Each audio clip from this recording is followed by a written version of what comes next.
forget the old notion of work-life balance. Balance is boring. Abundance is amazing. Yeah, that's right. How like where does that come from? And just explain that to the people, man. You know what I'm saying? Your thought process behind that quote. So we hear this concept of life balance, and if you think about the word balance, it implies, like, you think about a scale. It implies Right. that when one side is up, the other side is down, Yep. and and at best, if they're both even, then you got mediocrity, right?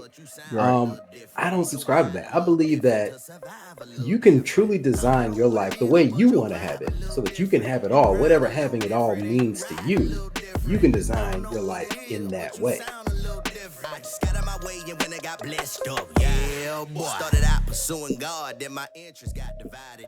The admiration disappearing, autopilot. What's going on? Welcome into 365 Convo, man. It's another episode, man. Hey, we're here to talk interesting topics with interesting people, man. Fortunately for me, man, throughout my life, I've gone to places, been in places, did things, and I have had the pleasure of meeting and friending and hanging with a lot of interesting people, man. And my next guest is in that category as well, man. I mean, it's a lot of stuff I can say about him, man. We went to college together. This guy's a best-selling author, man, an entrepreneur. He's a keynote speaker. I mean, he's helping others make money. He's obviously found the fountain of youth, and you guys will see that when he comes on. Let's go ahead and bring him in. Our next guest, man, is Ethan King. What's going on, Ethan? Hey, what's up, Isaiah? Coach I. Thanks for having me on the show. Hey, no problem, man. No problem. Yeah, man. Everybody knows me as Coach I, man, talking sports, talking about it started because I wanted to talk about Georgia, really. And Yeah, then go it just kind of dogs. always go dogs. You know how it is, you know what I'm saying? Yes, So, sir. and just led into other sports, man, so I talk a little everything, man. So, hey, speaking of sports, we just Yep. had the Super Bowl, man. You from Atlanta, dog, and how you felt Mhm. about Usher, dog? Did he put on Hey, for the A? Usher did his thing, man. He brought the world to the A. He did that, man. He didn't disappoint for me. I mean, not like I'm a huge Usher fan, but Right. he's reached a level of icon status, or almost at icon status at least, to where you just can't go wrong with Usher. I mean, and he didn't disappoint. And then to see my frat brothers behind him on stage was not a pleasant surprise. It was like the cherry on top. It really blew my mind. Right. I think that took everybody kind of by storm. Like you say, man, Yeah. I'm sitting there watching, with me and you went to school together. You a Kappa Alpha Psi. A lot of my close friends are your frat brothers, man. Some of them even your line brothers. And I'm watching, I'm like, are those Kappas behind us? I'm like, okay, Yeah. okay, let Yeah. me see what the boys got to say about that. Man, what? Yeah, that was a great moment. And so when we were watching, and then once we realized what was going on, we were like, he got Kappa stepping on stage. And then the next thing is everybody's like, don't drop the cane, don't drop the cane. Do not drop the cane on the Super Bowl, please. Right, no, you You can't know, drop the cane on the yeah. Super Bowl, dog. And then they did a close up, and my wife was like, "I know that guy." So she knew one of them. He happened to be a customer of ours that comes and shops in our store. So that Okay. it just brought it all the way around. I'm like, man, that was a proud moment. So I gave him a shout out on Instagram. Proud of that young man. Man, that's dope, man. He got a chance. Him and his partner got a chance to be on the stage with Usher. Usher, roller skating and doing it all that he does in the A. Got some of those guys on, man. And you say he's a customer of yours, man. Man, let's talk about that for a quick minute, man. You started out with stuff for Greeks, but it turned into Zeus's Closet. How'd that Mhm. come? How to come about? Yeah. So going back to UGA, being in the frat. I don't know if you remember, I was an art major. Yep. So yeah, so I was always into drawing and painting. I wanted to be a career artist. Like I told my parents, that's what I want to be when I grow up. I want to be a painter, have my work in exhibitions, museums. My parents were like, artists don't make any money until after they're dead, right? So that really kind of it discouraged me a little bit, but I know they have my best interests at heart. Right. But so it kind of lit a fire into me to prove them wrong and like figure out a way. It's like, okay, it's got to be a way I can make some money with this art thing. But in college, when, you know, after I pledged Kappa, I put my art skills towards designing all like the line jackets and drawing up Okay. the t-shirts and the party flyers. So that's kind of where the origin of it was. And then some of the other Greeks on campus started hitting me up to design their stuff as well. And then I don't even know if you know this whole story, but after UGA, I went to art school. I took some graphic design and digital multimedia classes at the Okay. Atlanta College of Art, which is now SCAD. And during in that time, we had to do a school project where we had to create a fictitious business and design all the branding and collateral for it. So we had to design the logo, the business cards, the brochures, the website for a Right. business that we made up. So it was a school project. So at the time, since I was designing all the Greek stuff for people at UGA, I was like, oh, I'm gonna call this fictitious company Stuff for Greeks. And I couldn't think of a better name. It was like, oh, whatever, Stuff for Greeks. Right. And I got the website domain name, and then learned how to put up the website, design all the stuff. And then it just kind of, you know, I did well on the project, but then it kind of sat there for a year.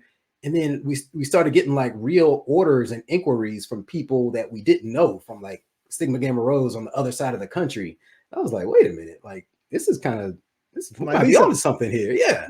So we leaned into that, and I was the graphic designer at that point. So I said, well, we'll design your jackets and stuff, and I'll send you the design. You go get it made wherever you are in Kansas and California. You just take it to a local shop and find somebody to make the design. And they were like, nah, we don't have anybody. I want you to make it. I'm like, I don't know how to make jackets. What you got to find some old lady in a basement with a sewing machine? I don't even know where you start to make jackets, Right. right? But enough people kept asking to the point where I was like, you know what? Hey, it's got to be a way I could figure this out. So I just said yes to. I remember this one girl. I was like, yes, we'll do it. She paid like $200, and I was like, man, now I got to go figure out how to actually make this jacket. So you know, I still had that hustle in me, right? Right. So I went around the embroidery shops, and I showed them you know, we had an example. I was like, can you make this? And went up to person. They were like, finally, somebody was like, yeah, we could do that. So this was Yeah. a company that made like little league uniforms, football uniforms. And they were Okay. like, oh, yeah, we could probably do that, you know, using the same process. So I was like, all right, cool. I gave them that first order. They did it, you know, I just marked it up a little bit. And that was the first order. And then I said, okay, now I'm going to bring you, if I keep bringing you business, can you give me a little deal? Like give me a little discount. And then, so that for like a year, that was like the first year of Stuff for Greeks. And then it just kind of grew from there. Man, that's crazy that you just, hey, listen, hey, being resourceful. They always say use a test to take a test. You say, hey, they're gonna give me this project, I'm gonna turn it into some money. So why not? You know what I mean? So Right. one thing I know about you that most people don't know about you is you worked at a nightclub, man, in between at the beginning of all of this success. What'd you do at the nightclub, E? That's right. So I was working at this strip club called Nikki VIP way back in the day. And I was not stripping, I was a bar back. So that means Okay, you wasn't letting the money make you. right. I wasn't doing the Magic Mike stuff. Right. It was a female, it's a club with female strippers. Like if you went back and looked at rap videos and things like that along the lines of Magic City, it was that exact vibe. In Right. fact, a small side note, remember that, I know everybody remembers that Snoop Dogg C Murder song, Down for My Ends. Yeah. Um, Yeah. I was there. They filmed that video at Club Nikki's. I was there. I was working that night. And if Okay. you go back and look at that video, they have different scenes. They had these girls, these strippers, like mud wrestling in a Yeah. club. That was at Club Nikki's, and I was working there that night. See Murder and Snoop and all of them were in the building. Nah, I know. Yeah. E. We all found some job. How'd you even find that job? Like you say, okay, I don't want to work at Publix, dog. I'm gonna go work Man, at Club Nikki's, dog. man, it was honestly, man, it was a rough time. So going back to where I was, I came out of UGA. Remember, I told you I wanted to be a career artist. I Right. was broke, dude. I didn't have a job, nothing. I Sound, had a sound like degree, your an art parents was on degree. to something. Your My parents was on to parents, something. they were smart. I had a degree on the wall, an art degree, no job. And my roommate was like, "Hey, man, he was a bouncer at this club." I was like, "See if I can get you a job." I'm like, "Man, cool." It was a Yeah. night job. I didn't care. I was taking out the trash, cleaning up, people would have a hangover and throw up. I had to clean it up. It was humiliating. Ooh. Yeah, it was not a glamorous job by any means, but I could work there at night, and in the daytime, that's when I was going back to school at the Atlanta College of Art and learning the graphic design and the web design and stuff. So that was happening at around the same time. Okay. I got you. Yeah. So man, that kind of leads into something I wanted to talk about anyway. You started, of course, like I said, the nightclub. You was just trying to make money, but you also was going to school. Something you said in your international best-selling book, Wealth Beyond Money, you said that forget the old notion of work-life balance. Balance is boring. Abundance is amazing. Yeah, that's right. How like where does that come from? And just explain that to the people, man. You know what I'm saying? Your thought process behind that quote. So we hear this concept of life balance, and if you think about the word balance, it implies, like, you think about a scale. It implies Right. that when one side is up, the other side is down, Yep. and at best, if they're both even, then you got mediocrity, right? Right.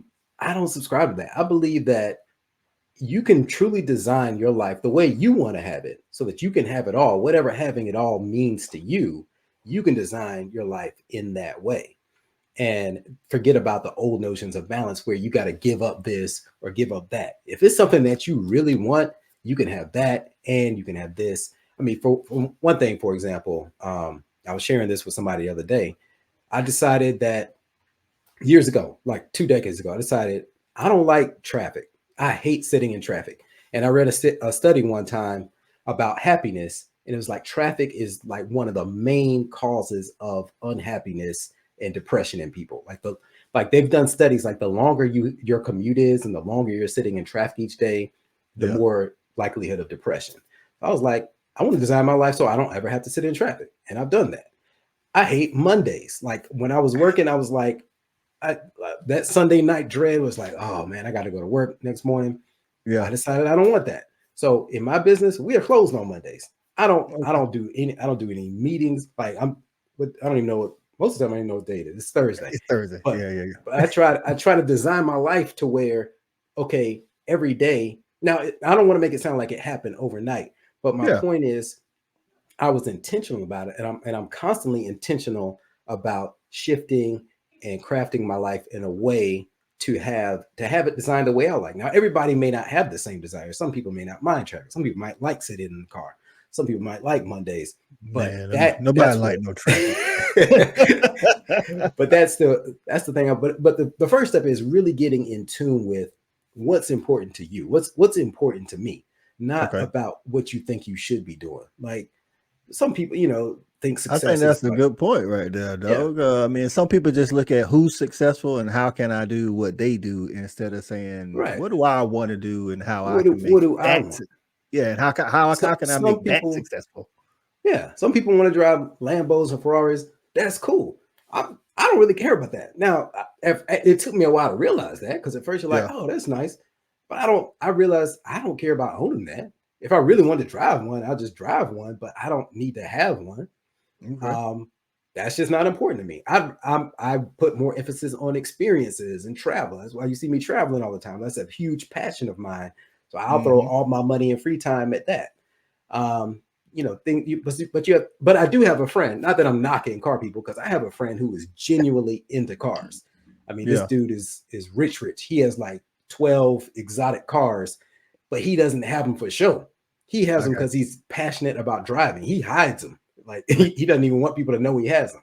Yeah. So when you really get in tune with what you want for you, then you can craft your life around that. And I believe anybody has the power to do that. And I think that to answer your question, I think that's what true abundance is having everything you want for you in your life, and not having this mindset of, oh, I can't have it all. I got to give up this to get that. Right. And that, I know that you help other, entrepreneurs and things, kind of realize some of those goals and aspirations. Is that some of the first things that you kind of bring to their point? Like, what is it that you really want? Not just how to make whatever you're doing successful. Yeah, for sure.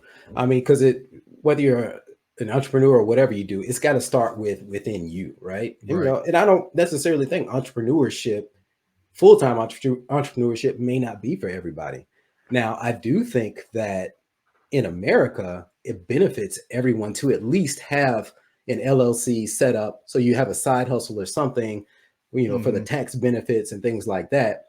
But I don't know, maybe it just stays a side hustle. I don't know that everybody needs to be a full-time entrepreneur. Then who's going to work somewhere? There are benefits to having, having a job also. So, you really got to get in tune for yourself. Now, for me, I just know that, I haven't been, my last job it was literally 20 years ago in 2004. I still saved my resignation letter. It was from April 10th, 2004. And I remember I was working at this newspaper called Thrifty Nickel. You probably remember Thrifty Nickel. I do. And I was a graphic designer there. And it was around that time when Stuff for Greeks was taking off, and I was doing a lot of the freelance graphic design stuff still also. And Tyler Perry came on as a client, and my manager did something to get on my nerves, and it was just like the last straw. That's what I was just about to ask you. Like, what was the last straw? I was like, man, you know what? If I took the amount of energy, this 8 to 10 hours a day that I'm spending driving to this job and putting the energy here, what would happen if I took that time and put it into my side hustle? What would happen? What could this become? And I went home and told my wife, I said, hey, I think I'm gonna quit my job and pour all my energy into the business. And she was like, do it. I got your back. I support you. So I turned in that letter. I left on great terms and everything. It was a good company. Yeah. But my employer, my boss, my manager said to me, she thought I was leaving to go work somewhere else, right? She was scared. She was like, so what are you gonna do now? And something came over me, Isaiah. It was like it'll sound arrogant the way it comes out, but it was just like the voice of God came through me. And I just said to her, I said, I'm never going to work for anyone else again. And I was just like, I can't believe I just said that. but it was like, and I was like, I don't mean it like that. I mean, you guys are cool, but this is my calling. I just know that I'm never going to work anywhere else again. And I haven't. That was 20 years ago. And like you said earlier in the statement, in your response, that it's not for everybody, but when you know, and it just sometimes you might just need that little kick in the pants, so to say. It was for you, it was that day. You probably had already been thinking about it, but that day, you was like, nah, man, I can't. I'm not going to do this right now because you want me to do it right now. I want to work on something else or whatever it was. And you said, from here on out, I'm not working for anybody else. So, hey man, kudos to you for putting in that notice, man. On the other side, I think I might be one of those people. Like you said, there are benefits to the, the career path of working for other people. I always tell people when I think about doing something on my own, like, who gonna pay the life insurance? Who gonna pay the medical? Yeah. But it's like, again, it's not for everybody. I actually like the side hustle notion of it, so I can basically kind of live in both worlds, what I mean? So it's like what I do with my YouTube, but then I also have a IT career that I actually don't mind doing. I know a lot of people don't really like their job. I don't mind my job, so kind of like that. So, but do you take that same approach? So we both got kids.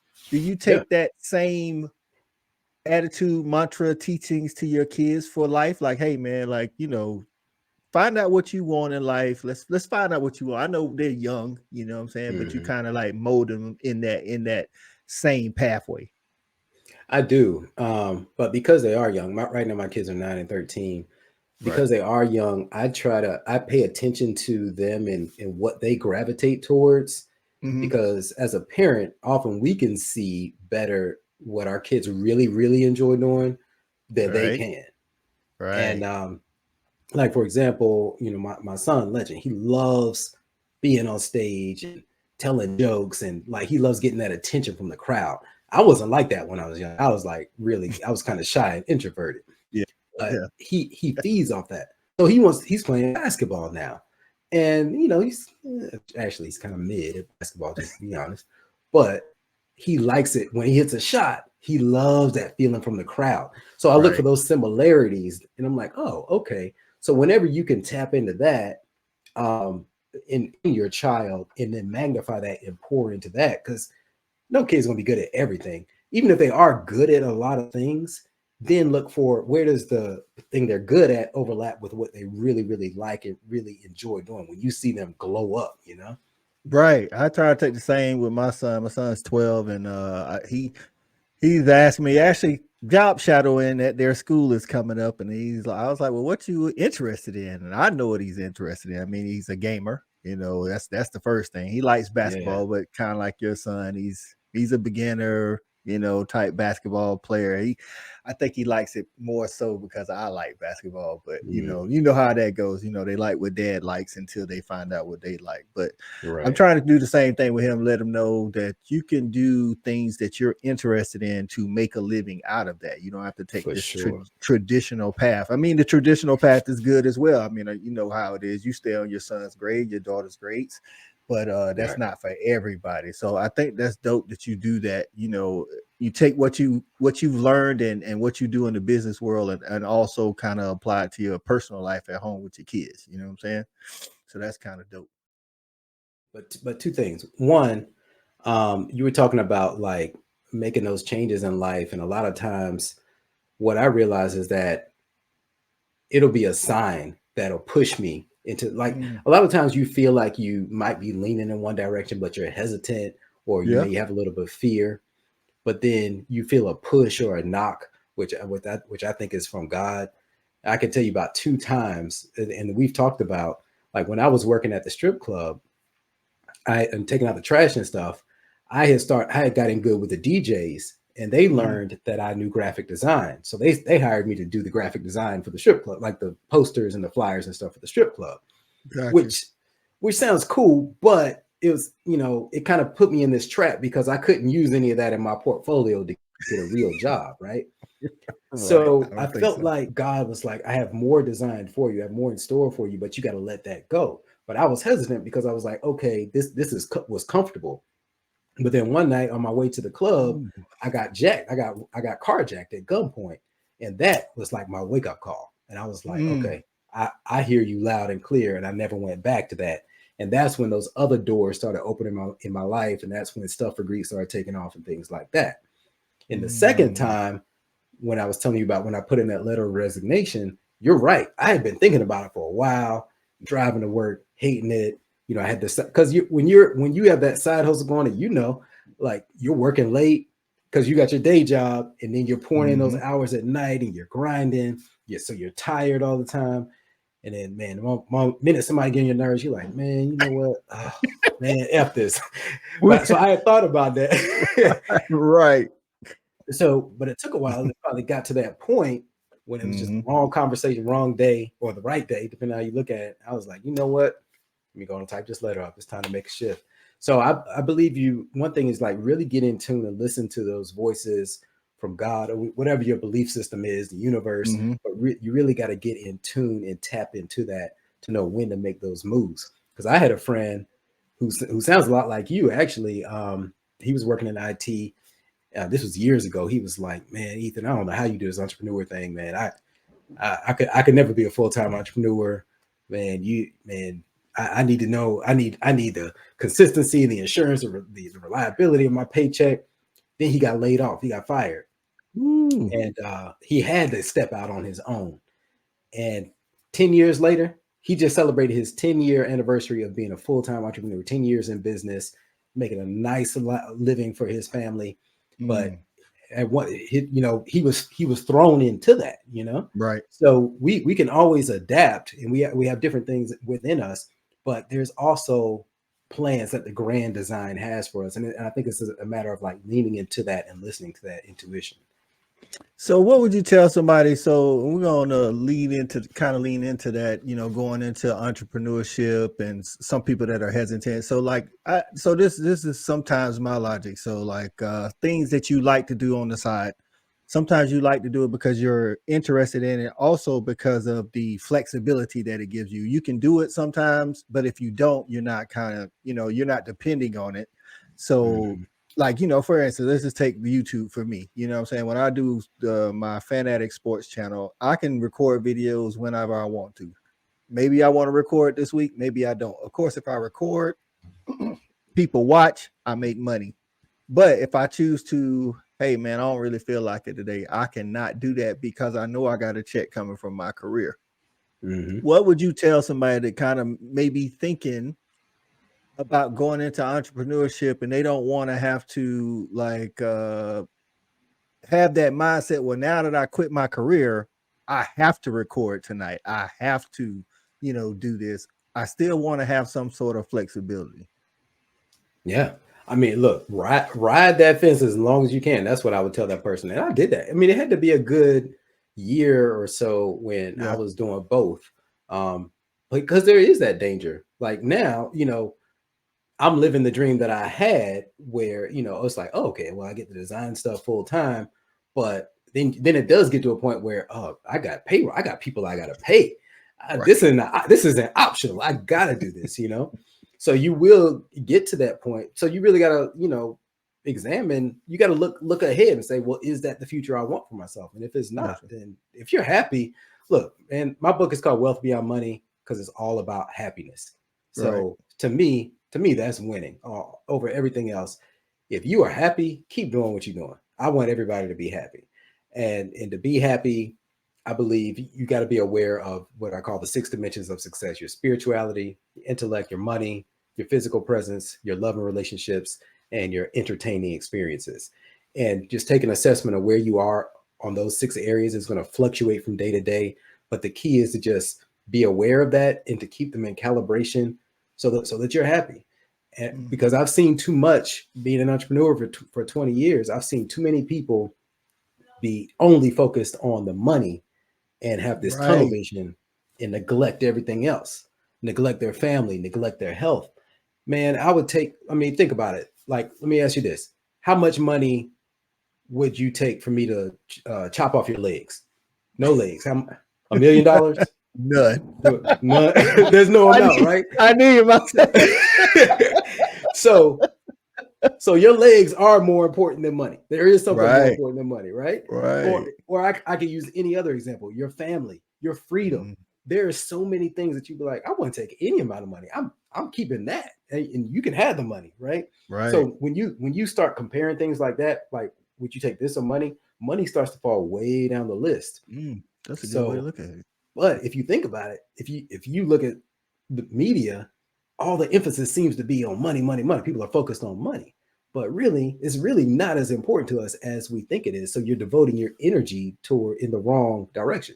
Now we need money, just like we need oxygen. I need water, but am I going out here trying to just collect all the oxygen I can and have it in reserves? I mean, what good is that going to do me, right? I need enough to where I don't have to worry about it, to where I can move how I want to move.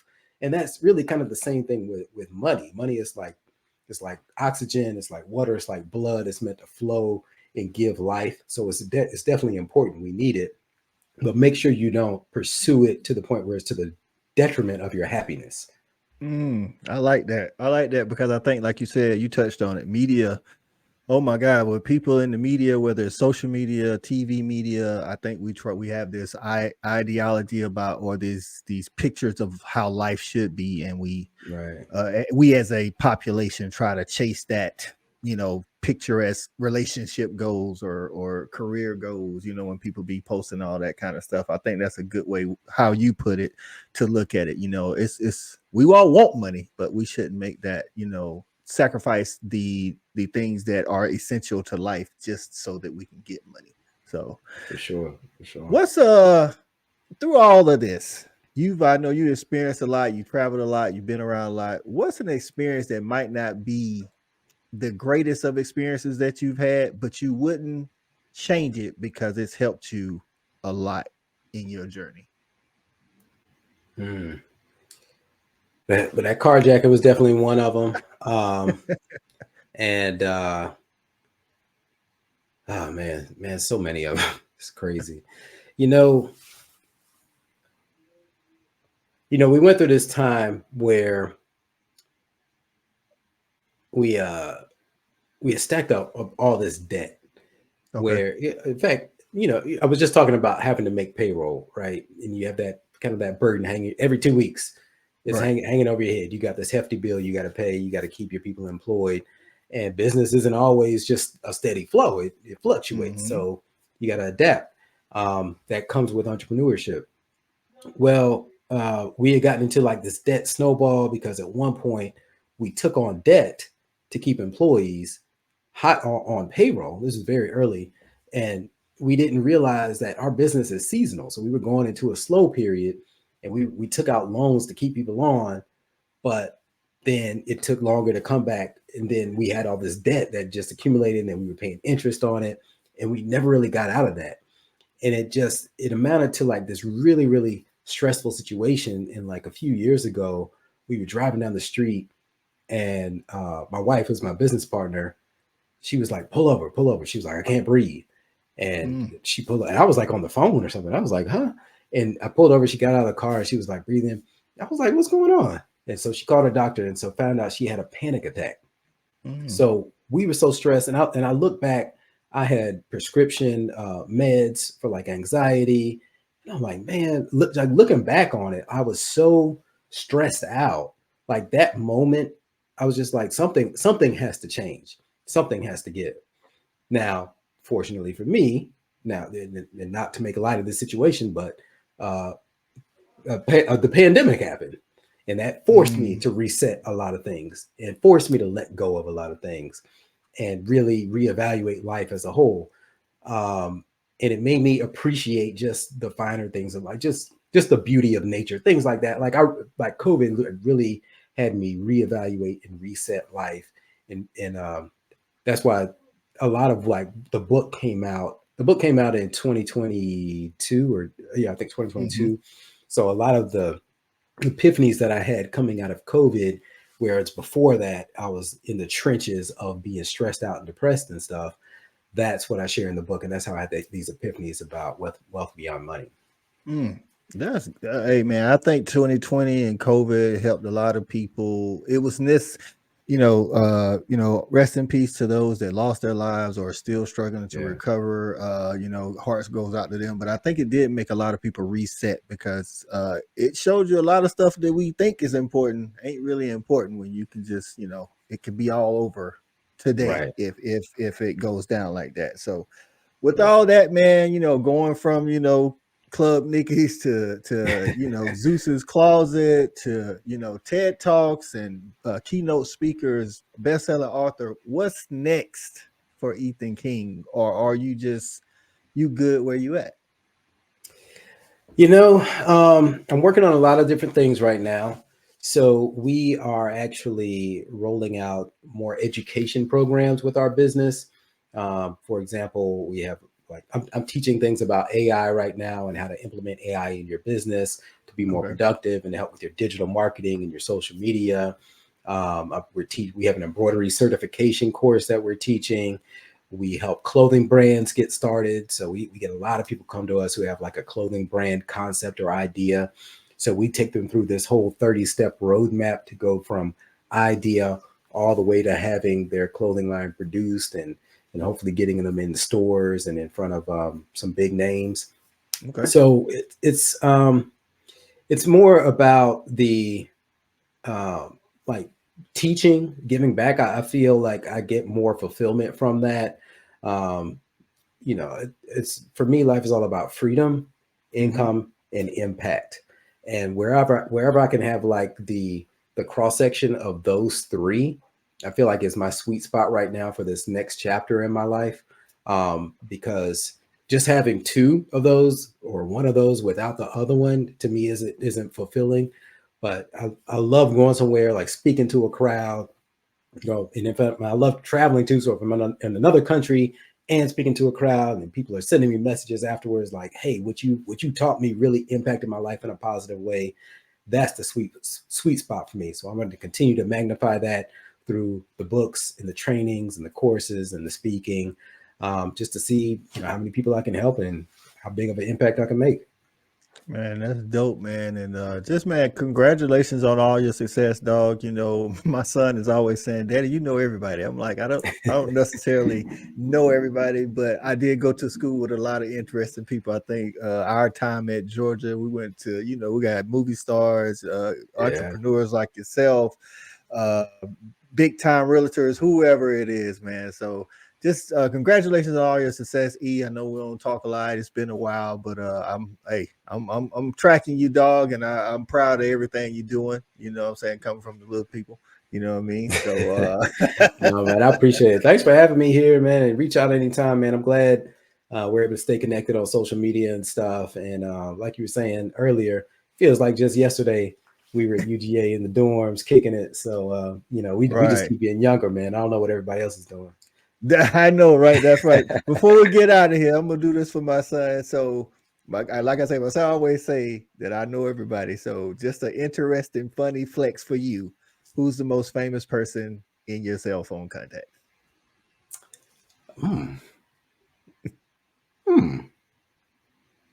Famous person in my cell phone contacts. Well, Tyler Perry's in there, but I don't know if it's a current number because I don't hit him up like that all the time. Right. See, now I can tell him. I say, see, that ain't the only person know people. Now I went to high school with Keenan from Saturday Night Live. Okay. I know okay. him pretty well. And He's you can tell him the this. last couple of years. Oh yeah. I think he's one of the longest running people on Saturday Night Live. Right. Yeah, super proud of him. But you can tell him this flex. When I was in high school, I went to Tri-Cities, and Big Boy from Outkast he used to cheat off of me in geometry class. Big. All right, I'm gonna tell him. Yeah, he know I love Outkast. So yeah, Antoine, and Antoine, if you're looking at this, I remember, dog. You owe me. I'm responsible for all your success, dog. I know, right? Hey, man, we appreciate you coming on, Ethan, man, and chopping it up with us on 365 Convo. For everybody out there, man, y'all make sure y'all check it out. Wealth Beyond Money. You can get it on Amazon, international best-selling book, and also you can go to EthanKingTV.com, right? Was it EthanKing.com? EthanKing.com. Ethan King TV on YouTube if you want to see some of his clips and things that he has done, man. Again, thanks for coming on, man. For everybody out there, don't forget to hit that like and subscribe. I'm Isaiah. For my guest today, Ethan King. That's been 365 Convo. If I choose to leave his presence, then I get what I deserve. No excuses for my execution.